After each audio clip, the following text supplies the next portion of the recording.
अस्सलाम वालेकुम। आज का हमारा टॉपिक है एनीमिया और पॉलीसाइथेमिया। ठीक है, इन दोनों का आज हम कवर करेंगे इस टॉपिक में। एनीमिया क्या होता है? Decrease amount of haemoglobin in RBCs, यानी कि रेड ब्लड सेल से हीमोग्लोबिन कम हो जाए तो उसकी वजह से क्या हो जाता है, ब्लड की कमी हो जाती है, खून की कमी हो जाती है। ठीक है, उसे हम कहते हैं एनीमिया। बात समझ में आ गई। इसकी 4 टाइप्स है, वैसे तो बहुत सारी टाइप्स हैं, लेकिन आपके टीचर्स जो हैं वो 4 टाइप्स को डिस्कस करते हैं। तो पहली हमारे पास आती है, वैसे गाइडन में भी ये 4 ही है ना, तो इसको 4 को ही डिस्कस किया जाता है। Blood loss anaemia. Blood loss anaemia क्या होता है? किसी इंजरी की वजह से या कुछ सडनली क्या हुआ कि ब्लड लॉस हो गया, एक्सीडेंट वगैरह की वजह से, तो बहुत सारा ब्लड जो है वो लॉस हो गया। जब बहुत सारा ब्लड जो है वो लॉस हो जाएगा, तो बहुत सारा ब्लड लॉस हो गया, अब बहुत सारा ब्लड लॉस हो जाएगा, अचानक बहुत सारा ब्लड लॉस हुआ, तो उसकी वजह से हम कहेंगे जो एनीमिया हुआ, यानी कि खून की कमी हुई, तो हम उसको नाम देंगे ब्लड लॉस एनीमिया। ठीक है, बात समझ में आ गई। नेक्स्ट हमारे पास ए प्लास्टिक एनीमिया। ए प्लास्टिक एनीमिया में क्या होता है कि बोन मेरो में कोई प्रॉब्लम हो जाती है, क्योंकि आपको पता है कि जो भी सेल्स हैं वो बोन मेरो से बनते हैं, चाहे वो रेड ब्लड सेल्स हों, चाहे वो वाइट ब्लड सेल्स हों, या फिर वो प्लेटलेट्स हों। ये जो जितने भी 3 सेल्स हैं ब्लड के, वो किससे बनते हैं? बोन मेरो से बनते हैं। अगर बोन मेरो में कोई प्रॉब्लम हो जाए, तो बोन मेरो में अगर कोई प्रॉब्लम हो जाएगी जिसकी वजह से ये जो है रेड ब्लड सेल्स नहीं बन सकेंगे। जब रेड ब्लड सेल्स नहीं बन सकेंगे तो बॉडी में ब्लड की कमी हो जाएगी। जब बॉडी में ब्लड की कमी हो जाएगी तो उसकी वजह से जो एनीमिया होगा हम उसको कहेंगे एप्लास्टिक एनीमिया। बोन मेरो में कोई प्रॉब्लम हुई जिसकी वजह से रेड ब्लड सेल्स नहीं बन पा रहे, ब्लड की कमी हो चुकी है, तो हम उसको कहेंगे एप्लास्टिक एनीमिया। नेक्स्ट है हमारे पास मिगेलोब्लास्टिक एनीमिया। मिगेलोब्लास्टिक एनीमिया में क्या होता है कि ब्लड की प्रोडक्शन स्लो हो जाती है। ब्लड की जो प्रोडक्शन है वो स्लो हो जाती है। ब्लड की प्रोडक्शन स्लो हो गई, ब्लड की प्रोडक्शन स्लो हो जाती है, विटामिन B12 की डेफिशिएंसी की वजह से होती है, या फिर विटामिन B12 जो है वो एब्जॉर्ब नहीं हो रहा होता, जिसकी वजह से ब्लड प्रोडक्शन स्लो हो जाती है। तो हम उसको कह देते हैं जिसकी वजह से, देखो, ब्लड प्रोडक्शन स्लो होगी तो एनीमिया हो जाएगा। जब एनीमिया हो जाएगा तो हम उसको नाम देंगे मिगेलोब्लास्टिक एनीमिया। ठीक है, इसको मैं दोबारा अगेन समझा देती हूँ। देखो, विटामिन B12 जो है वो बहुत ज़रूरी है ना, क्योंकि वो रेड ब्लड सेल्स की मैचुरेशन के लिए, मैच्योर करना है रेड ब्लड सेल्स को, तो उसके लिए 2 चीज़ें चाहिए होती हैं।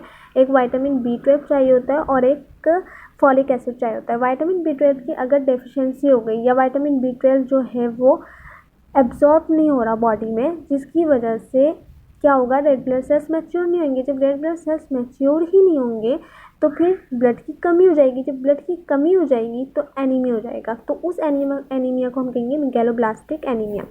नेक्स्ट हमारे पास हीमोलाइटिक एनीमिया। हीम का मतलब होता है ब्लड और लाइटिक का मतलब होता है ब्रेकडाउन, तो ब्लड का टूट जाना। ठीक है, ब्लड का टूट जाना। अब आपको पता है कि नॉर्मली हमारा ब्लड का ब्रेकडाउन होता है 120 डेज बाद। ठीक है, अगर 120 डेज से पहले ब्रेकडाउन हो रहा है तो हम उसको कहेंगे हीमोलाइटिक एनीमिया। ये जो है इसकी एक टाइप होती है सिकल सेल एनीमिया।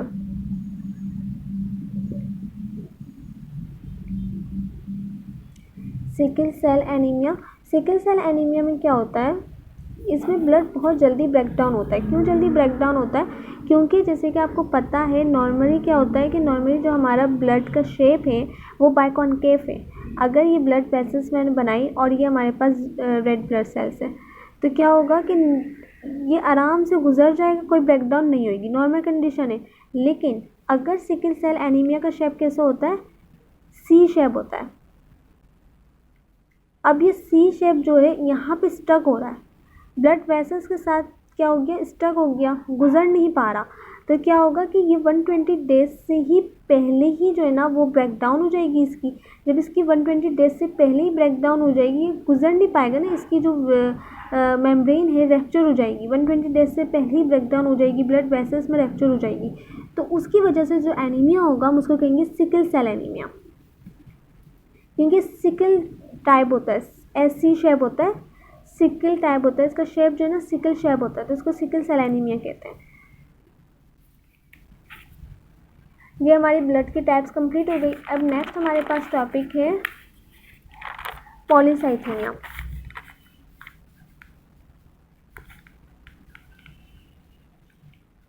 पॉलीसाइथीमिया क्या होता है, इसकी डेफिनेशन मैं आपको बताती हूँ। Increase number of RBCs।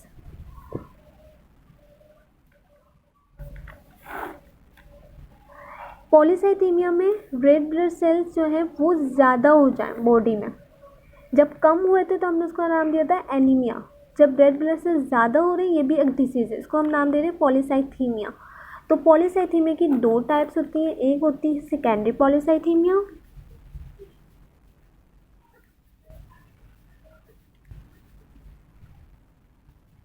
और एक हमारे पास होती है पॉलीसाइथीमिया वेरा।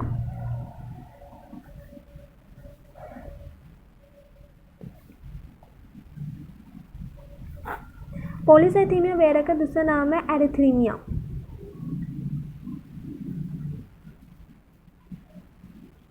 अक्सर टीचर जो है वो इस नाम से पूछते हैं कि एरिथ्रीमिया क्या होता है, तो बच्चे कंफ्यूज हो जाते हैं।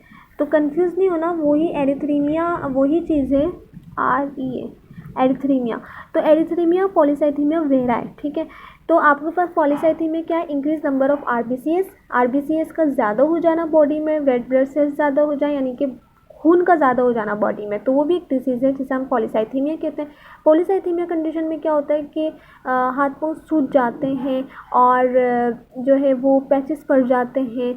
तो ऐसे लोग जो है गर्म पानी से नहीं नहा सकते, फिर उनको ठंडे पानी से नहाना पड़ता है। तो ये पॉलीसाइथीमिया वेरा में ऐसा होता है। अब इसकी दो टाइप्स होती है, secondary polycythaemia, polycythaemia vera. Secondary polycythaemia में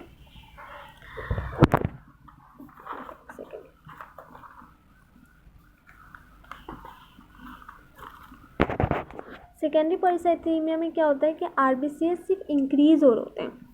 नॉर्मल कंडीशन में मतलब कि नॉर्मल साइज़ में RBCs का इंक्रीज़ होना, लेकिन पॉलीसाइथीमिया वेरा में क्या होता है कि RBCs इंक्रीज़ तो हो ही रहे हैं लेकिन साथ में अनकंट्रोल्ड साइज़ में हो रहे हैं।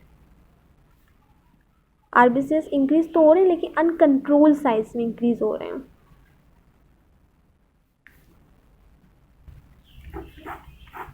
मतलब ये ज़्यादा खतरनाक वाली बात है। यहाँ पे RBCs इंक्रीज़ हो रहे हैं लेकिन फिर साइज़ भी इनका अनकंट्रोल है। यहाँ पे सिर्फ RBCs इंक्रीज़ हो रहे हैं लेकिन साइज़ कंट्रोल है। तो पॉलीसाइथीमिया वेरा को एरिथ्रीमिया भी कहते हैं, ठीक है। बात समझ में आ गई। अब दो बातें मुझे समझानी है, एक है एनीमिया, एक है पॉलीसाइथीमिया।